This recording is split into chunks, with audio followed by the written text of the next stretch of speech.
Good morning, सत श्री अकाल, नमस्कार और आदाब। बंधुओं, फिर मौका मिला आपसे रूबरू होने का। मेरे लिए बहुत बढ़िया और खुशकिस्मती है कि मैं बार बार आपसे बात करने का मुझे मौका आप लोग दे रहे हैं। आप मेरी टॉक्स को सुन रहे हैं, पसंद कर रहे हैं, सब्सक्राइब कर रहे हैं, तो that is really really encouraging me to be in front of you, interacting with you. दोस्तों, आज हम जीवन के उस पहलू की बात करेंगे जिसे हम जिंदगी कहते हैं। हम किस तरह की जिंदगी जी रहे हैं, एक्चुअली जिंदगी का पर्पस क्या है। हम लोग यहां पे अलग अलग देशों में अलग अलग रंग रूप लेके, अलग अलग भाषाएं लेके, अलग अलग वेशभूषा लेकर के इस दुनिया में रह रहे हैं। ठीक है, कोई भारत से है, कोई चीन से है, कोई पाकिस्तान से है, कोई जर्मन से है, कोई ऑस्ट्रेलिया से है। अलग अलग जियोग्राफिकल प्लेसेस से हम लोग बिलोंग करते हैं।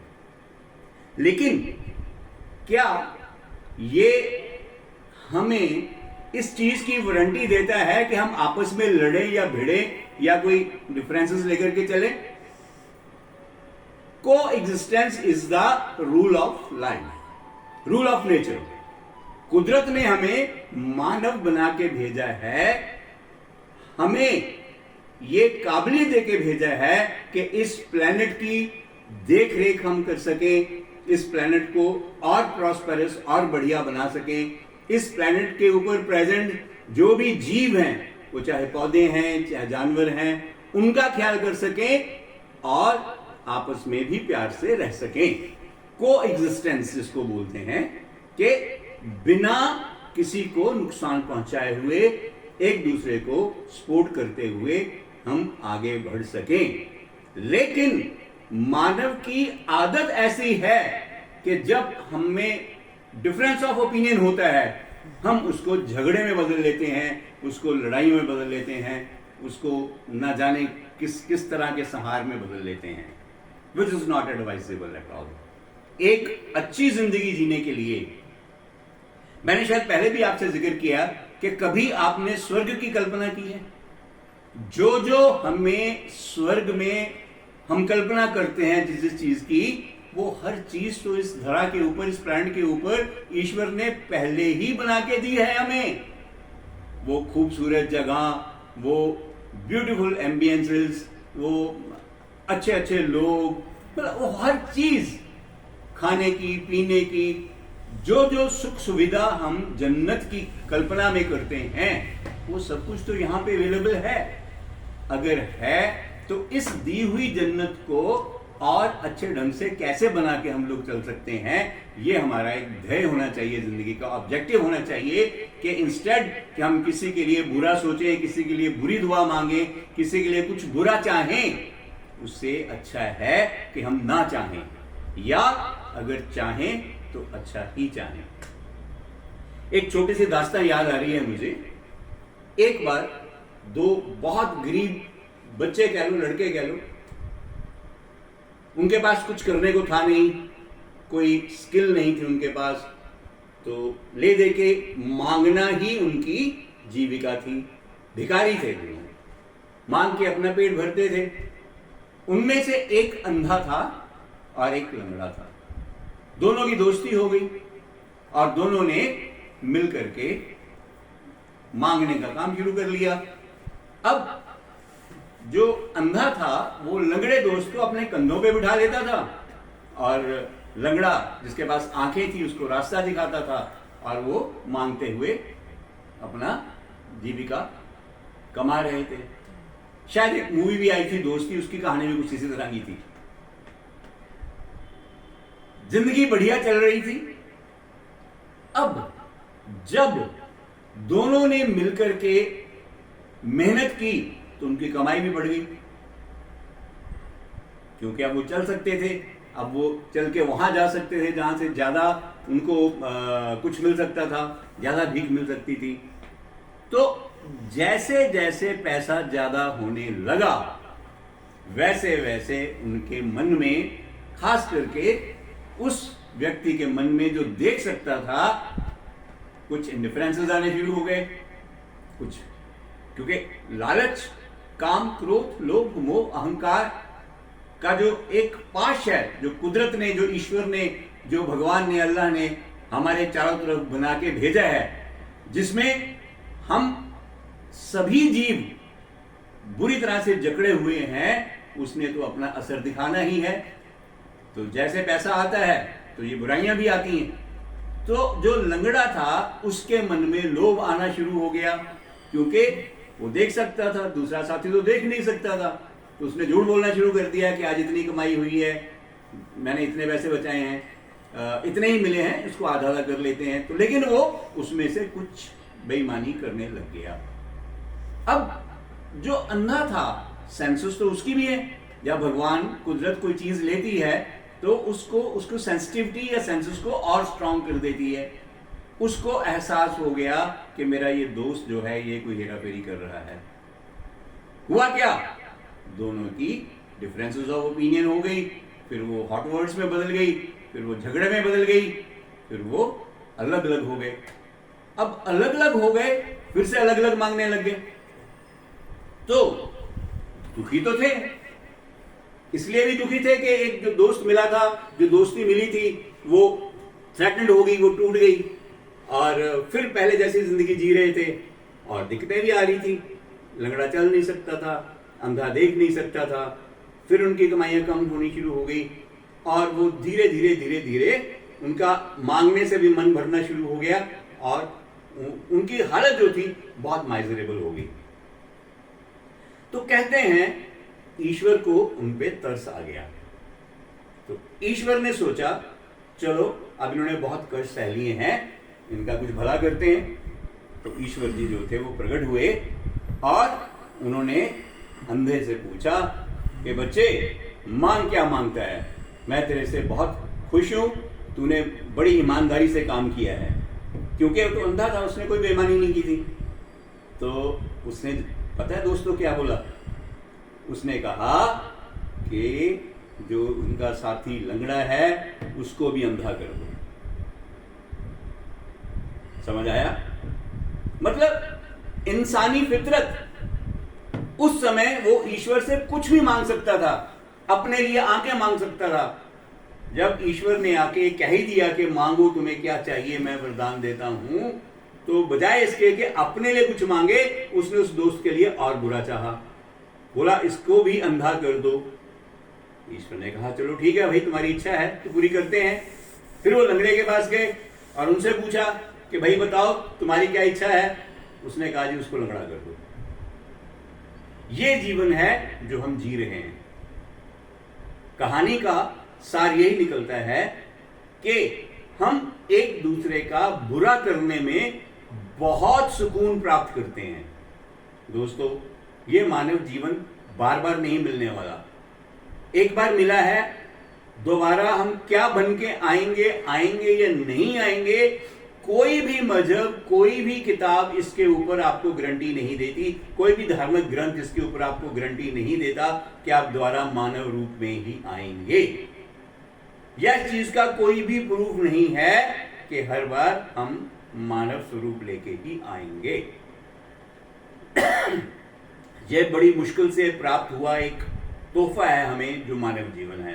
तो मेरे दोस्तों, मेरे भाइयों, इसको यूं ही व्यर्थ ना गवा करके, एक दूसरे के लिए बुरा ना चाहते हुए, एक दूसरे के लिए अच्छा चाहते हुए, एक दूसरे के आगे बढ़ने की दुआएं मांगते हुए, एक दूसरे की तंदुरुस्ती की, प्रॉस्पेरिटी की दुआएं मांगते हुए, हम लोग सारे भाई भाई एक ईश्वर की औलाद हैं। हम हिंदू हों या सिख हों, मुसलमान हों या ईसाई हों या पारसी हों, कोई भी हों, हैं तो आखिर इंसान ही। एक नूर ते सब जग उपजया, कौन भले कौन मंदे।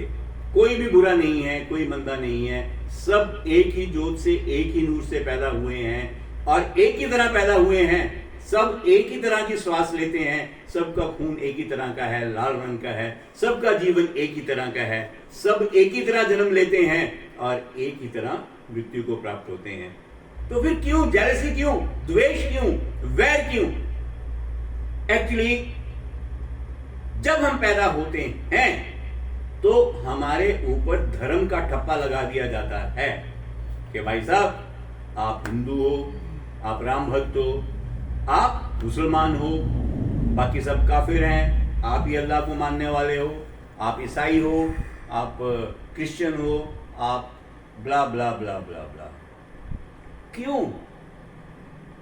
पैदा होने से पहले या पैदा होने के बाद एकदम से अगर हर मजहब के बच्चे हम साथ साथ रख दें तो क्या हम पहचान सकते हैं उनकी शक्ल देख के कि उनमें से कौन हिंदू है, कौन मुस्लिम है, कौन सिख है, कौन ईसाई है? ये सब पहरावे हैं जो बाद में हमें हमारा लाइफस्टाइल या हमारे जो बुजुर्ग हैं, जो माता पिता हैं या जो कम्युनिटी है जिसमें हम पैदा हुए हैं, वो हमें एक पहचान देती है, एक पहरावा देती है, और उन पहरावों के बेसिस के ऊपर हम लड़ मरते हैं, एक दूसरे का कत्ल कर देते हैं, खून कर देते हैं, खून के प्यासे हो जाते हैं। क्यों? कभी सोचा आपने? क्यों? क्या कभी वो दिन आएगा जब हम इस चीज को समझ पाएंगे और इस चीज के खिलाफ आवाज उठाकर सारे भाई बहनें एक तरह से प्यार से इस संसार को एक जन्नत में, स्वर्ग में, पैराडाइज में कन्वर्ट कर पाएंगे? क्या वो दिन आएगा? क्यों नहीं आ सकता? अगर मैं चाहूं, अगर आप चाहें, अगर हर कोई चाहे तो डेफिनेटली आ जाएगा। हम ही ला सकते हैं, हम ही ने ही लाना है। एक्चुअली क्या है, हमारा ज्ञान बहुत अधूरा है। अगर हम हिंदू माइथोलॉजी की बात करें तो हिंदू माइथोलॉजी में किसी भी चीज की प्रेजेंटेशन को दो तरह से देखा जाता है। एक है सुनना और एक है याद करना। उनसे श्रुति और स्मृति कहते हैं। श्रुति हमने सुना, मैं प्रवचन कर रहा हूं, मैं बोल रहा हूं, आप सुन रहे हो, यह श्रुति है। और एक है याद करना, आपने किसी पाठ को कंठस्थ कर लिया, याद कर लिया, उसको याद करके रोज आप बोलते हैं। दोस्तों, भाइयों, बहनों, बच्चियों, ना तो श्रुति आपको ज्ञान देती है और ना ही स्मृति आपको ज्ञान देती है। श्रुति में आप सत्संग में जाते हैं, गुरुजी बहुत अच्छा अच्छा बोलते हैं, आप सुनते हैं, आपको बहुत बढ़िया लगता है, लेकिन वापस आके आप अपने डेली रूटीन्स में बिजी हो जाते हैं और 2 दिन बाद, 4 दिन बाद भूल जाते हैं कि आपको क्या बताया गया था, क्या आप सुन के आए थे, या उसका क्या सार था, उससे हमें क्या फायदा हो सकता है। वो सब चीजें वहीं की वहीं रह जाती हैं। स्मृति में आप किसी भी पाठ को रट लेते हो, उसको बार बार रिपीट करते हो, बिना उसका मतलब जाने, बिना उसको इंप्लीमेंट किए हुए आप सिंपली रिपीट करते जाते हो। हनुमान चालीसा पढ़ना शुरू कर दिया, पढ़ते गए, किसी भी मंत्र को, किसी भी पाठ को पढ़ते गए बिना developing the connectivity with the इष्ट, जिसकी आप पूजा कर रहे हो, जिसके लिए आप पाठ पढ़ रहे हो, जिसका भी पाठ आपने कंठस्थ किया है, उसको कर रहे हो, क्या आपकी कनेक्टिविटी बन पाती है उस समय उस इष्ट से? अब आता है ज्ञान। ज्ञान कहां से आता है? जो आपने सुना, जो आपने समझा, उसको प्रैक्टिकली अपने जीवन में उतार करके जब आप खुद उसका निष्कर्ष निकालोगे, उससे एक अनुभव प्राप्त करोगे, तो आपको सही ज्ञान की प्राप्ति होगी। किसी ने कह दिया कि भाई हम सिख हैं, भाई हम मुसलमान हैं, भाई हम हिंदू हैं, हम ईसाई हैं, हम इस चीज को नहीं मानते, हम इसी को मानते हैं, हमारा मजहब यही कहता है। तो आपने सुन लिया, क्या सुन के उसका निष्कर्ष निकाला कि इसका इंपैक्ट क्या है, इसका क्या मेरी जिंदगी पे क्या असर पड़ रहा है, मेरे साथ रहने वालों की जिंदगी पे क्या असर पड़ रहा है? जिस दिन हम ये वाली खूबी अपने अंदर ले आएंगे, उस दिन ज्ञान की उत्पत्ति होनी शुरू हो जाएगी। जो ज्ञानी लोग हैं, जिनको ज्ञान है, वो सुनी सुनाई बातों पे विश्वास नहीं करते, ना ही वो किस चीज को रटते हैं। और स्पिरिचुअलिज्म की पहली सीढ़ी ही यही है, अध्यात्म की पहली पौड़ी ही यही है कि हमने ज्ञान के बेस के ऊपर आगे बढ़ना है, सुनी सुनाई बातों के ऊपर आगे नहीं बढ़ना है। हम किसी भी धर्म में हैं, किसी भी मजहब में हैं, हर मजहब में हमारी धार्मिक ग्रंथ हैं, हमारे बुजुर्गों ने हमें दिए, एक हमारी इनहेरिटेंस है, लेगेसी है जो हमें मिली है, और हर ग्रंथ में आपको अच्छा बनने की शिक्षा ही दी गई है, लेकिन हमने उसको प्रैक्टिकली अडॉप्ट नहीं किया। हमने सिर्फ सुना या पाठ किया और ये समझा कि हम ईश्वर के बहुत करीब हो गए हैं। ये गलत फहमी है मेरे भाइयों, बहनों, बच्चियों। इस गलत फहमी से बाहर आओ।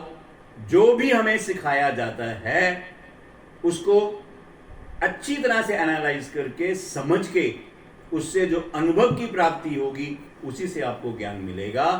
और आपस में दूसरे मजहबों का, दूसरे धर्मों का रिस्पेक्ट करना, इज्जत करना हमें सीखना होगा, और तभी हम एक अच्छा जीवन बना सकते हैं, व्यतीत कर सकते हैं, एक अच्छी जिंदगी जी सकते हैं। तो मेरे दोस्तों, आज मैं इतना ही बोलूंगा, ज़्यादा नहीं। इसके ऊपर आप सुनिए, सुन के मत छोड़िए, समझिए, उसको इम्प्लीमेंट करिए अपनी ज़िंदगी में, और फिर देखिए कि how empowered do you feel in your life. Thank you very much for being with me. फिर मिलेंगे। ईश्वर आपका भला करे। God bless you. Bye bye.